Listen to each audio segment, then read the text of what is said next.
379 क्या कह रहा है? 379 कह रहा है इसने संविधान सभा को पावर दिया। इसने किसको पावर दिया? संविधान सभा को पावर दिया कि आप, ये क्या कह रहा है? 379 कह रहा है संविधान सभा को कह रहा है कि जो आप लोग है ना, आप लोग जब तक कि ये पहली निर्वाचित संसद बन नहीं जाती, जब तक कि पहली निर्वाचित संसद बन नहीं जाती, तब तक आप लोग, यानी कि ये जो आपकी संविधान सभा है, ये अंतरिम संसद के रूप में काम करती रहेगी।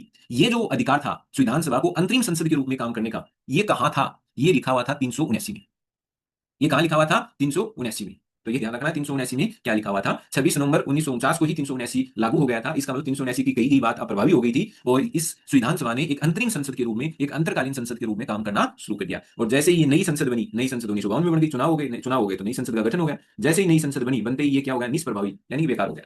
अब इसका कोई मतलब नहीं रहा। ये आर्टिकल केवल इसी बात के लिए तो था कि संविधान सभा नई संसद बनने तक एक अंतरकालीन संसद के रूप में काम करती रहेगी। जब नई संसद ही बन गई तो अब 379 का कोई मतलब नहीं रहा, इसलिए ये हो गया निष्प्रभावी। लेकिन ये निष्प्रभावी तो रहा, खत्म थोड़ी हुआ। ये निष्प्रभावी, निष्प्रभावी का मतलब एक तरह से सो गया है, सुसुप्त हो गया है। ये खत्म नहीं हुआ है। खत्म करेंगे 1956 के 7वें संविधान संशोधन से। ये ध्यान रखना, छोटी छोटी चीजें बड़ी महत्व की होती है। ये होता है निष्प्रभावी, मतलब अप्रभाव में नहीं है, लेकिन है तो सही। विलोपित का मतलब वहां से हटा दिया, खत्म कर दिया आपने। तो 7वें संविधान संशोधन जो 1956 में हुआ था, उसके द्वारा इसको 379 को संविधान से हटा दिया गया, खत्म कर दिया गया।